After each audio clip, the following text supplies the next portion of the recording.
Yeah. I don't know. I mean, our lens that we're viewing it from is wholly different. The same way that someone who saw episode one as their first Star Wars, you I know, know people who yeah, part of it. I mean, you'd like to think that once you see a better version of that story, that you then gravitate towards that because we all have this idea that cream will rise to the top, but that's not always the case. yeah, it's true. A lot of it, it's what you bring to it. It's what you hold to your heart, in childhood memories. Yep.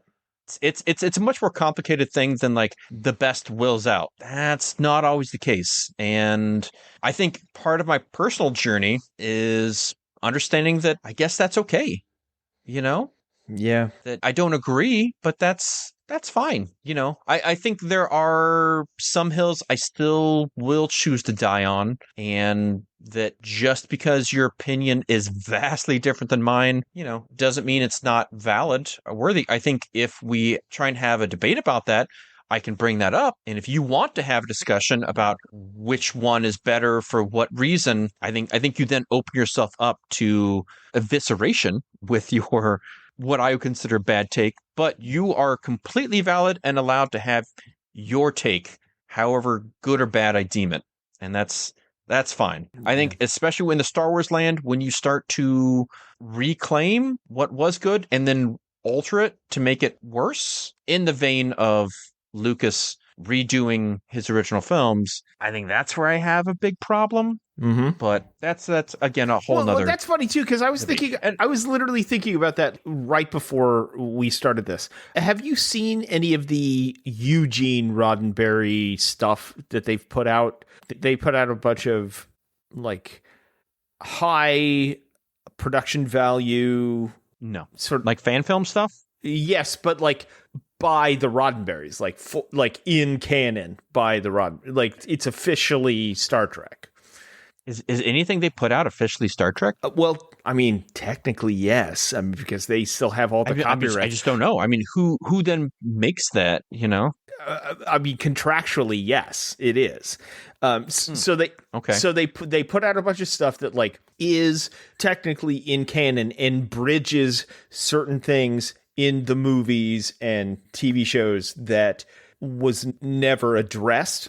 And so like they put out one. Well, they put out several, but like they have a bunch of like really high production value but very short videos, sort of little vignettes that talk about what happened in between certain things.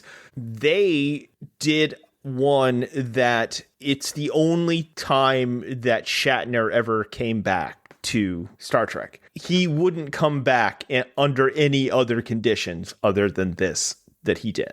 It's called Reunification. And he comes back, but they do a whole, like, he does his whole shtick, like, he does his whole, like, he acts in the scene and what have you. But then they have another actor come in, and then they digitally sort of, like, superimpose Shatner on the dude, which is Crash Down, by the way, from Battlestar.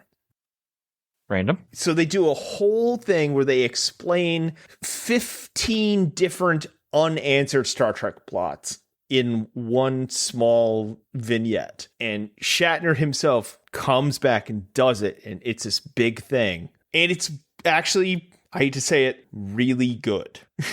It made me cry every time I saw it. But it's one of those things where like, it's like, okay, another example of where Star Trek gets how to do these things, like how to, if you're going to do this, if you're going to like revisit your old properties and then redo them, Star Trek figured it out somehow. Star Wars can't. They just don't seem to, like the special editions are terrible. The Star Trek special editions somehow work because they don't overthink it. They don't overdo it. There's no ego there. When the Star Trek special editions came out, they had Arena where now the Gordon can blink. Okay, great. Awesome. The fucking Star Wars special edition comes out and they introduce like some gremlin that does a fucking thing in Jabba's palace. What the fuck is that?